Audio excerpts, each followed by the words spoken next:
1928 America. Atlantic पर telegraph सेवा में बाधा आ रही थी। रेडियो सिग्नलों का इस्तेमाल करके भेजे जाने वाले संदेश एक अजीब से शोर के कारण ठीक से नहीं पहुंच रहे थे। ये किसी ट्रांजिस्टर सेट जैसी हिसिंग की आवाज थी। स्टाफ के एक युवा सदस्य कार्ल जैंस्की को इस समस्या की खोजबीन करने का काम सौंपा गया और इसके लिए उन्होंने एक विशेष उपकरण बनाया। उन्होंने जो खोजा था उससे ब्रह्मांड का हमारा अध्ययन करने का तरीका हमेशा के लिए बदल जाने वाला था। तो भला एक मामूली से रेडियो रिसीवर ने एस्ट्रोनॉमी के रास्ते को किस तरह बदला? यही है विज्ञान का सवाल।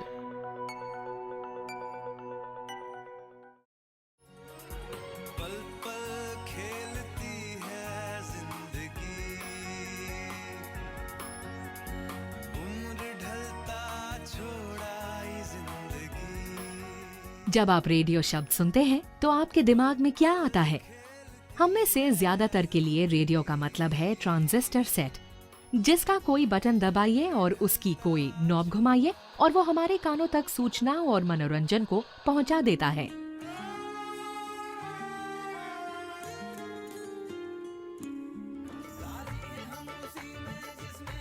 लेकिन रेडियो से मतलब इलेक्ट्रोमैग्नेटिक तरंगों से है, जिन्हें ट्रांजिस्टर पकड़ता है। ये रेडियो तरंगे बेहद जाने पहचाने इलेक्ट्रोमैग्नेटिक रेडिएशन यानी दिखने वाली रोशनी जैसी ही होती हैं। दिखने वाली रोशनी के विपरीत रेडियो तरंगे इंसानी आंख से नजर नहीं आती, लेकिन और कई तरीकों से ये उपयोगी हो सकती हैं। जैसे कि इसके जरिए ट्रांजिस्टर सेट पर आप अपना पसंदीदा रेडियो चैनल सुन सकते हैं। लेकिन 1940 के दशक में एक वैज्ञानिक ने ये खोजा कि रेडियो रिसीवरों से एक और असाधारण काम भी लिया जा सकता है। 1933 में कार्ल जैंस्की नामक एक इंजीनियर को रेडियो इंटरफेरेंस का अध्ययन करने की जिम्मेदारी सौंपी गई और उन्होंने एक नए किस्म के रेडियो सिग्नल की खोज की घोषणा की। इसे उन्होंने अपने द्वारा बनाए गए एक ऐसे उपकरण के जरिए खोजा जिसका नाम था मैरी गो राउंड। ये एक ऐसा रेडियो रिसीवर था जो एक टर्न टेबल पर घूमता था और 20.5 मेगाहर्ट्ज पर सिग्नल रिकॉर्ड करता था। जैंस्की ने घोषणा की कि इसे जो सिग्नल मिल रहे थे वो पृथ्वी की अपनी आकाश गंगा मिल्की वे से आ रहे थे और ये एक हैरत अंगेज खोज थी। इससे पता चला कि ये खगोलीय चीजें दरअसल रेडियो स्रोत थीं और ये ऐसे रेडियो सिग्नल छोड़ रही थीं जिन्हें पृथ्वी पर रिसीवरों के जरिए पकड़ा जा सकता था। अभी तक अंतरिक्ष में मौजूद चीजों का अध्ययन ऑप्टिकल टेलीस्कोपों और दिखने वाली रोशनी का इस्तेमाल करके किया जाता रहा है। लेकिन जैंस्की की खोज का मतलब था कि हम किसी और चीज का इस्तेमाल करके भी ब्रह्मांड का अध्ययन कर सकते थे। ऐसे रेडियो रिसीवर जिन्हें एस्ट्रोनॉमी के लिए ही बनाया गया था। इसका नाम था रेडियो टेलीस्कोप। बदकिस्मती से दूसरे विश्व युद्ध के शुरू होने के कारण जैंस्की खुद उस काम को आगे जारी नहीं रख पाए जो उन्होंने शुरू किया था। तो अब इस काम का बीड़ा उठाया एक हैम रेडियो ऑपरेटर और इंजीनियर ग्रोटे रीबर ने। रीबर ने अपने अहाते में तब तक का पहला रेडियो टेलीस्कोप बनाने के एक महत्वपूर्ण प्रोजेक्ट को शुरू किया। उन्होंने मिल्की वे और आसपास की आकाशगंगाओं से रेडियो तरंगों की मैपिंग शुरू की। 1950 के दशक तक उनके पब्लिकेशंस और अध्ययनों ने उन जैसे अनेक लोगों को प्रेरित किया और बस तभी से रेडियो एस्ट्रोनॉमी के क्षेत्र में काम होता रहा है। लेकिन रेडियो एस्ट्रोनॉमी ऑप्टिकल एस्ट्रोनॉमी से किस तरह अलग है? ये तस्वीरें ऑप्टिकल टेलीस्कोप द्वारा ली गई हैं जिनसे हम में से ज्यादातर लोग परिचित हैं, यहाँ तक कि एमेच्योर एस्ट्रोनॉमर्स भी। इन्हें सूरज, बृहस्पति, शनि और मिल्की वे के तौर पर पहचान लेंगे। लेकिन जब हम किसी रेडियो टेलीस्कोप से देखते हैं तो क्या होता है? तब वही चीजें अपना बिल्कुल नया रूप दिखाती हैं। इस रेडियो ब्रह्मांड में वही चीजें अपने ऑप्टिकल रूपों के मुकाबले ज्यादा सक्रिय, परिवर्तनशील और उग्र नजर आती हैं। कभी-कभी ये रेडियो ब्रह्मांड एकदम पहली बार कुछ घटनाओं का खुलासा भी करता है। 1950, 60 और 70 के दशक में रेडियो टेलीस्कोप्स ने कई नई चीजों को खोजा था। जैसे कि पल्सर, क्वेज़र और शानदार रेडियो आकाशगंगाएं। ऐसी शुरुआती खोजें ज्यादातर पश्चिम में ही हुई और आजाद भारत में एक युवा विद्यार्थी इन पर बड़े निकट से नजर रखे हुए था। मुझे के.एस. कृष्णन ने पढ़ाया था, जो उस पेपर के सह लेखकों में से एक थे जिन्हें सर सी.वी. रमन नोबेल पुरस्कार मिला था।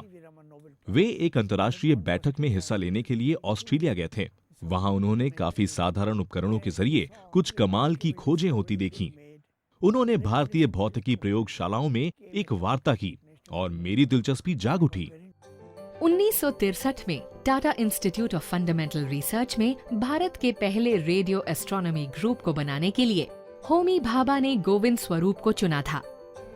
गोविंद स्वरूप फौरन एक अनोखे आइडिया के साथ उनके पास पहुंचे। मैं सोच रहा था कि हम एक पहाड़ी ढलान पर एक बड़ा सा पैराबोलिक सिलेंडर बना सकते हैं जो पृथ्वी की धुरी के समानांतर हो। भाभा उनसे मिले। वो उनसे आधा या 1 घंटे तक सवाल करते रहे। खुशकिस्मती से मेरे पास जवाब थे। मैंने कहा कि क्या मैं प्रस्ताव रखूं? उन्होंने कहा कि तुम पहले एक टीम बना लो, उसके बाद हम तुम्हारा प्रोजेक्ट पास करा देंगे। तो इसलिए बिना वक्त गंवाए हमने कल्याण रेडियो टेलीस्कोप बना डाला। कल्याण टेलीस्कोप भारत का पहला रेडियो टेलीस्कोप था। इसे ऑस्ट्रेलिया द्वारा दान की गई रिसीवर डिशेस का इस्तेमाल करके बनाया गया था। इसका लक्ष्य था एक रेडियो स्रोत के तौर पर सूरज का अध्ययन करना। कल्याण टेलीस्कोप के निर्माण और परफॉर्मेंस ने भारतीय एस्ट्रोनॉमी ग्रुप को और मजबूती दी और होमी भाभा को प्रभावित किया। तो 1969 में भाभा ने एक और भी बड़ा प्रोजेक्ट शुरू किया। ये तमिलनाडु की ऊटी की ढलानों पर लगाया गया एक सिलिंड्रिकल रेडियो टेलीस्कोप था। स्वरूप के अनोखे डिजाइन की वजह से बहुत ही कम लागत पर एक बहुत बड़ा टेलीस्कोप बना पाना संभव हो पाया। इसकी लोकेशन ने इसे ढांचागत रूप से बहुत स्थिरता दी और ये एक बार में 10 घंटे तक खगोलीय चीजों का अनुसरण करते हुए पूर्व से पश्चिम की तरफ घूमता रहता था। ऊटी रेडियो टेलीस्कोप को पूरी तरह भारत में बनाया गया था और इसका डिजाइन, हिस्से, पुर्जे और टेक्नोलॉजी भी भारत की ही थी।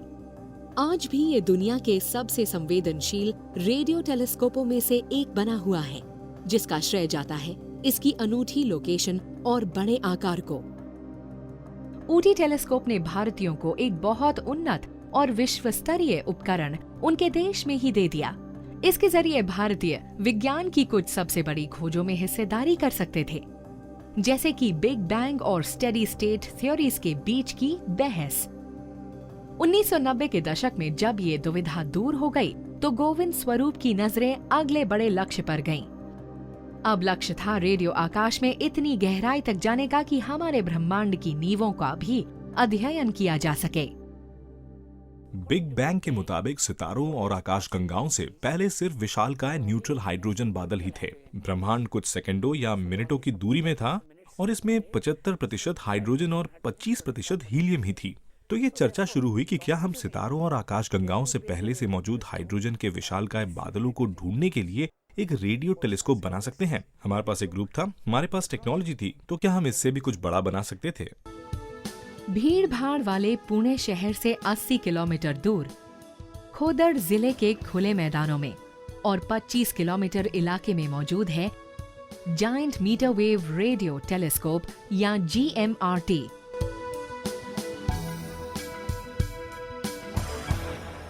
इसके जरिए भारत की रेडियो एस्ट्रोनॉमी के सबसे महत्वाकांक्षी सपने को सच किया जा सका है। GMRT में 30 विशालकाय डिश एंटेना लगे हुए हैं, जो आकाश में बहुत दूर मौजूद वस्तुओं और घटनाओं से मिलने वाले रेडियो संकेतों को इकट्ठा करते हैं। ये दुनिया के ऐसे सबसे संवेदनशील टेलीस्कोपों में से एक है जो ऐसे रेडियो सिग्नल्स को पकड़ सकते हैं जिन्हें मीटर लॉन्ग वेवलेंथ्स में नापा जाता है। क्योंकि GMRT दुनिया के इस हिस्से में अपनी तरह का अकेला टेलीस्कोप है, इसीलिए ये आसमान का एक ऐसा नजारा उपलब्ध कराता है जो पूरी तरह अनूठा है। पूरी दुनिया में इस बात की मांग लगातार बढ़ती जा रही है कि कम फ्रीक्वेंसी वाले एक ऐसे विशाल उपकरण को बनाया जाए जो इन वेवलेंथ्स पर ब्रह्मांड की जांच पड़ताल करके नई चीजों का पता लगा सके। और इसी तरह GMRT की अवधारणा बनी। जब आप किसी टेलीस्कोप की कल्पना करते हैं तो आपके जहन में GMRT की तस्वीर नहीं आती। इसमें न तो देखने के लिए कोई व्यू फाइंडर है और न ही कोई ऑप्टिकल लेंस जिसके जरिए आसमान पर नजर दौड़ाई जा सके। इसके बजाय इसमें तारों की जाली से बनी विशाल पैराबोलिक डिशेस हैं जो किसी रेडियो रिसीवर को उसके फोकस में बनाए रखने में मदद करती है। लेकिन ये काम कैसे करता है? हर डिश को आकाश में मौजूद एक रेडियो स्रोत की तरफ मोड़ा जाता है। इस स्रोत से मिलने वाले सिग्नल्स को कटोरे जैसी इसकी संरचना में इकट्ठा करके रेडियो रिसीवर की तरफ भेजा जाता है, जहां से कमजोर सिग्नल्स को एम्पलीफायर्स के जरिए और ताकत दी जाती है और फिर ऑप्टिकल केबल्स की मदद से इसे GMRT के सुपर कंप्यूटर डिजिटल सिस्टम्स तक भेज दिया जाता है। डिजिटल सिस्टम रेडियो सिस्टम्स को प्रोसेस करते हैं, लेकिन इनसे खगोलविदों को फौरन ही कोई तस्वीर नहीं मिल जाती है। किसी खगोलीय चीज की तस्वीर के बजाय उन्हें मिलते हैं ढेर सारे आंकड़े। अब इन आंकड़ों से स्रोत से मिलने वाले रेडियो एमिशन की कई तस्वीरें बनाने के लिए खगोलविद विशेष सॉफ्टवेयर की मदद लेते हैं। लेकिन इस काम को करने के लिए 30 अलग अलग डिश क्यों चाहिए? GMRT दरअसल एक इंटरफेरोमीटर है। इसका मतलब ये है कि ये कई डिशेस से रेडियो तरंगों को इकट्ठा करके उनसे आंकड़े एक जगह इकट्ठा करता है। इसके लिए GMRT एक विशेष इंटरफेरोमीट्री टेक्निक अपर्चर सिंथेसिस का इस्तेमाल करता है। इस तकनीक के जरिए ही इसे विकसित करने वाले मार्टिन रायल को 1974 में एक नोबेल पुरस्कार मिला था। अपर्चर सिंथेसिस एक मैथमेटिकल कंप्यूटेशन पर निर्भर करता है और इसके लिए कई चीजें जिम्मेदार होती हैं, जैसे कि हर डिश के बीच की दूरी, कोण संबंधी अंतर और पृथ्वी की परिक्रमा आदि, जिससे रेडियो स्रोत के बारे में एक मुकम्मल आइडिया मिल जाता है। इन बातों को ध्यान में रखकर और आंकड़ों को आसपास में मिलाकर 25 किलोमीटर इलाके में फैले 30 अलग अलग डिशेस के जरिए हम और ज्यादा रेडियो तरंगे भी इकट्ठी कर सकते हैं और इस तरह हम बेहद धुंधली चीजों को भी देख सकते हैं।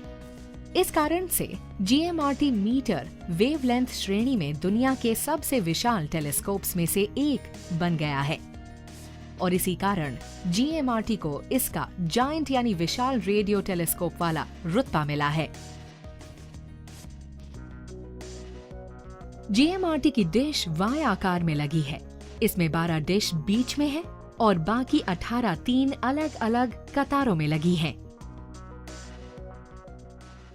इसमें एंटेना से आने वाले सिग्नल्स को एक जोड़े में आपस में मिलाया जाता है, जिसे कहते हैं कोरिलेटर, और उपलब्ध एंटेना से आप जो भी जोड़ा बनाते हैं उससे आपको आकाश में मौजूद छवि के बारे में एक सूचना मिलती है। अगर इन सभी एंटेना को रियल टाइम में मिलने वाले सिग्नल्स को मिला दिया जाए और इन्हें सेंट्रल ऑब्जर्वेटरी में मिलाकर कोरिलेशंस किए जाएं तो आप आकाश में मौजूद किसी चीज की छवि बना सकते हैं और इसका रेजोल्यूशन इतना होगा जितना 30 किलोमीटर आकार वाले एंटेना से मिल पाएगा। इस तरह का उपकरण बनाने के लिए आखिर क्या कुछ चाहिए होता है? सबसे पहले तो एक काफी बड़े इलाके की जरूरत पड़ती है ताकि वहाँ इन्हें लगाया जा सके। ऐसे इलाके में रेडियो इंटरफेरेंस कम से कम होना चाहिए। कहने का मतलब ये है कि ऐसे इलाके में शोर नहीं होना चाहिए, यानी यहाँ मोबाइल फोन के सिग्नल ना हो, टेलीविजन सिग्नल ना हो और ना ही हाई वोल्टेज वाली बिजली की इंटरफेरेंस हो। सबसे अहम बात यह है कि GMRT को ऐसे जोशीले एस्ट्रोनॉमर्स और इंजीनियर्स की जरूरत थी जो इस उपकरण को एकदम शुरू से डिजाइन कर सकें और बना सकें। 1990 और 2000 के दशक में भारत इस सब के लिए एकदम तैयार था। जरा ऐसे देशों की तकनीकी मदद के बिना एक रेडियो टेलीस्कोप बनाने की कल्पना कीजिए जो इंटरनेट के युग से पहले ही ऐसे उपकरण बना चुके थे। हमने ऊटी में से नहीं बनाया है। ऊटी वाला तो एक सरल और अकेला एंटेना था, लेकिन इसमें बुनियादी तकनीक मौजूद थी। लेकिन अगर आपके पास बुनियादी तकनीक हो तो आप एक ऐसा उपकरण बना सकते हैं। हाँ, आज ये काम ज्यादा आसान है क्योंकि गूगल के जरिए काफी जानकारियां मिल जाएंगी, मगर उन बरसों में बहुत से मेधावी लोगों ने हमें ज्वाइन किया था। इलेक्ट्रॉनिक से जुड़ा ज्यादातर काम 22, 25 या 27 साल की उम्र में लोगों ने किया। प्रोफेसर स्वरूप और उनकी टीम को एक बिल्कुल ही मूल और देशी डिजाइन विकसित करना पड़ा था। उन्होंने खुद को national centre for radio astrophysics के तौर पर स्थापित किया और टाटा कंसल्टिंग के इंजीनियरों और रमन रिसर्च इंस्टीट्यूट के वैज्ञानिकों की मदद ली। बेशक टीम को अनुभव तो बहुत था, लेकिन ये काम भी आसान नहीं था। काम शुरू करते ही उनके सामने एक बहुत बड़ी चुनौती आ गई। चुनौती ये थी कि ऐसे हल्के वजन वाली डिश कैसे बनाई जाएं, जो तेज हवाओं को झेलने लायक मजबूत भी हों, लेकिन फिर भी इन्हें बनाने पर कम खर्च आए। डिजाइन ग्रुप ने ये काम अंजाम दिया स्मार्ट या stretched mesh attach to rope trusses का आविष्कार करके। इस डिजाइन को अपनाकर जीएमआरटी ने 45 मीटर वाली ऐसी विशाल डिश बनाई जिनका वजन सिर्फ 100 टन था। लेकिन प्रोफेसर स्वरूप और उनकी टीम ने सिर्फ यही अनोखा फैसला नहीं लिया। डिशेस को डिजाइन करने के बाद उनकी अगली चुनौती थी कि वो 25 किलोमीटर में फैले इस नेटवर्क को मुख्य इमारत के साथ कैसे जोड़ेंगे। मुझे इसी दौरान ऑप्टिकल फाइबर्स के विकास के बारे में जानकारी मिली। अब हम दूर दराज मौजूद एंटेना को ऑप्टिकल फाइबर्स के जरिए आपस में जोड़ सकते थे। उस समय तक किसी भी अन्य इंटरफेरोमीटर उपकरण में ऑप्टिकल फाइबर केबलिंग का इस्तेमाल नहीं किया गया था, लेकिन ये दांव इतना सही बैठा कि पूरी दुनिया में ही इसे अपनाया जाने लगा। आज सभी रेडियो टेलीस्कोप्स के मामले में इस नियम को अपनाया जाता है। आज तो कोई भी सोच नहीं सकता कि अलग अलग एंटेनास को ऑप्टिकल फाइबर के अलावा भी किसी चीज से जोड़ा जा सकता है। 2000 के दशक में जीएमआरटी के अलग अलग घटक आपस में जुड़ने लगे। पूरे खोदड़ जिले में 30 डिश लगा दी गईं और इंजीनियरों, टेक्नीशियनों और मजदूरों ने बड़ी मेहनत से इन्हें आपस में जोड़ दिया।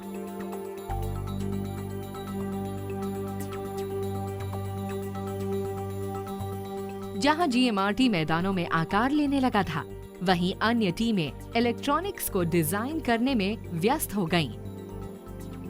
जीएमआरटी जैसे किसी विशाल विज्ञान उपकरण की इलेक्ट्रॉनिक्स काफी पेचीदा हो सकती है। इन्हें हर डिश से आने वाले ढेर सारे आंकड़ों को संभालना होता है। ये तमाम कंप्यूटिंग बहुत ही तेज रफ्तार पर होनी होती है। इसका मतलब है कि इलेक्ट्रॉनिक्स को एकदम उन्नत स्तर का होना चाहिए। कहने का मतलब ये कि इलेक्ट्रॉनिक्स काफी परिष्कृत होती है, और हालांकि ऊटी जैसे पहले वाले टेलीस्कोप बनाने के कारण ग्रुप को कुछ अनुभव है, लेकिन फिर भी कुछ ऐसी बाधाएं और नई चुनौतियां थीं जिन पर जीत हासिल की जानी थी। उदाहरण के लिए बड़ा सा डिजिटल बैकएंड, जिसे कोरिलेटर कहा जाता है, और इसे बनाना एक बड़ी चुनौती थी। कई साल तक चले सोच विचार, खोजों और कड़ी मेहनत के बाद 1998 में जीएमआरटी को चालू कर दिया गया।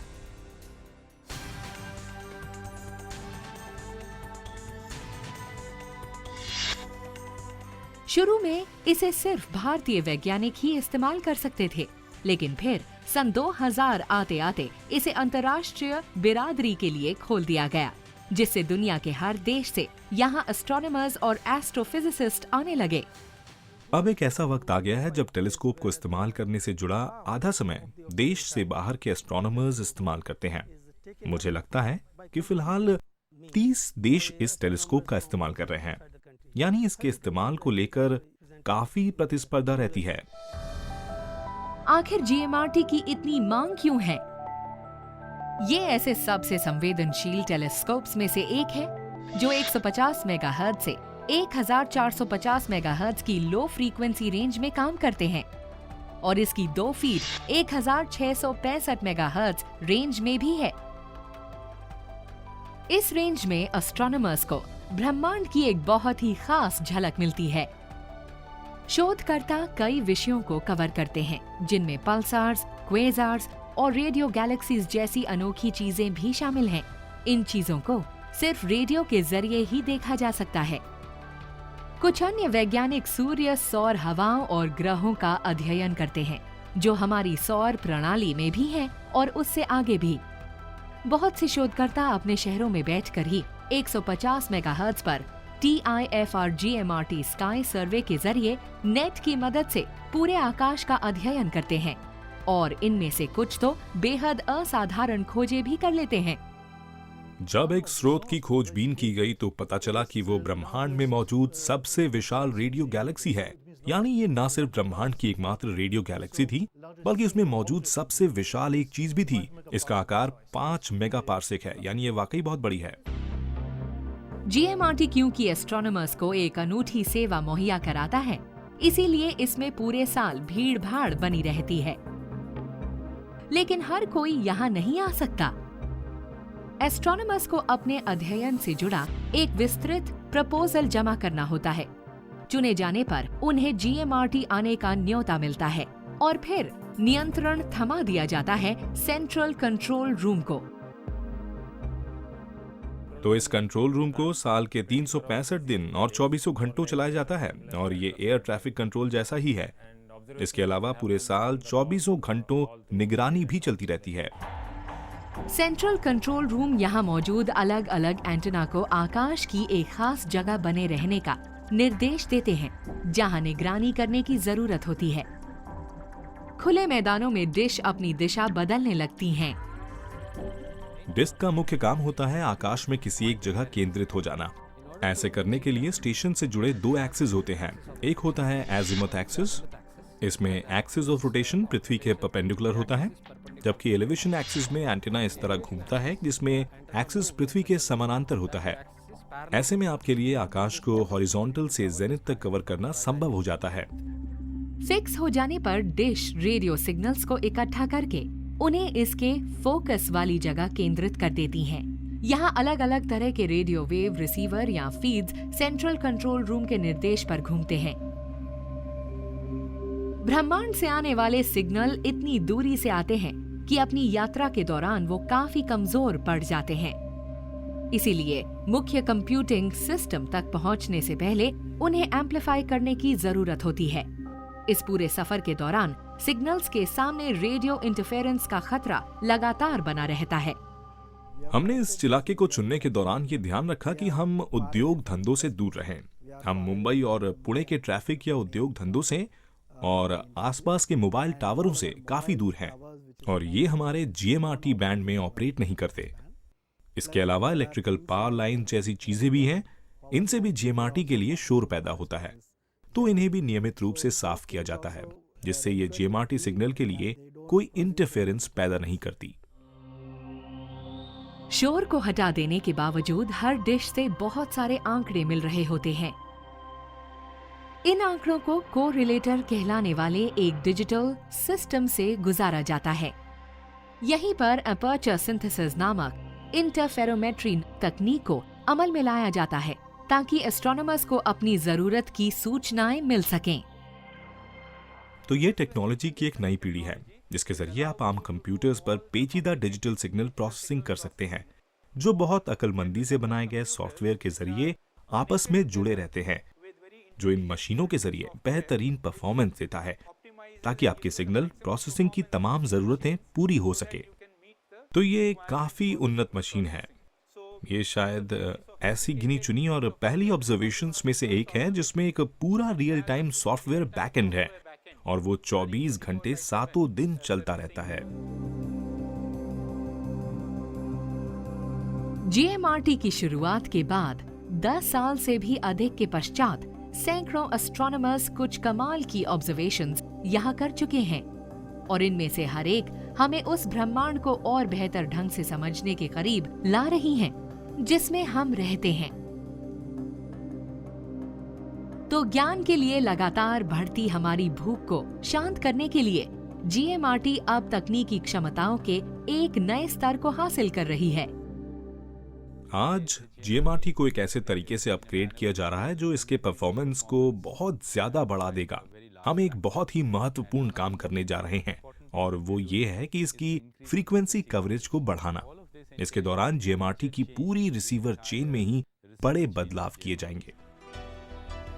जिस जोश के तहत GMRT का निर्माण किया गया था, वही अब इसके अपग्रेड से जुड़े काम को भी आगे बढ़ा रहा है। देशी टेक्नोलॉजी और इंजीनियरिंग समाधानों के जरिए हर पहलू को नया रूप दिया जा रहा है, चाहे वो छोटा हो या बड़ा। डिशेस को हवा और जंग जैसे कुदरती दुश्मनों के खिलाफ मजबूती दी जा रही है। मोटर्स जैसी मशीनी प्रणालियों को ज्यादा छोटा, ज्यादा हल्का और ज्यादा कार्यकुशल बनाया जा रहा है। सेंसिटिविटी को बढ़ाने के लिए रेडियो रिसीवर को भी दुरुस्त किया जा रहा है। रेडियो इंटरफेरेंस को पहले के मुकाबले और ज्यादा घटाने के लिए इलेक्ट्रिकल और इलेक्ट्रॉनिक सिस्टम्स को दोबारा डिजाइन किया जा रहा है और डिजिटल बैकएंड भी इंटेलिजेंस के एक नए स्तर तक पहुंच रहा है। पूरा होने पर नया और सुधरा हुआ GMRT एस्ट्रोनॉमर्स को रेडियो यूनिवर्स में एक और भी दमदार खिड़की मुहैया कराएगा। लेकिन एक बड़े सपने के तौर पर जिस प्रोजेक्ट की शुरुआत हुई थी वो यहीं खत्म नहीं हो जाएगा। फिजिक्स से जुड़ी बहुत सी बुनियादी बातें हैं जिनके जवाब मुहैया कराने की GMRT को उम्मीद है। तो इसके लिए नए किस्म का विज्ञान इस्तेमाल में आएगा जो पहले मुमकिन नहीं था। अगर आप में उड़कर चांद तक जाने की इच्छा जाग जाए तो आप उसका तरीका भी ढूंढ लेंगे। यानी आपके सामने कोई बड़ी चुनौती होनी चाहिए। जब चुनौती मौजूद होगी तो आप समाधान भी ढूंढना शुरू करेंगे।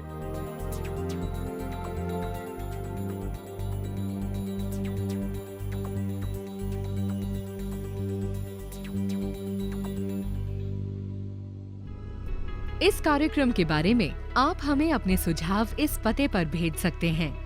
विज्ञान प्रसार, C24 कुतुब इंस्टीट्यूशनल एरिया, नई दिल्ली 110016। आप हमें मेल भी कर सकते हैं info@vigyanprasar.gov.in।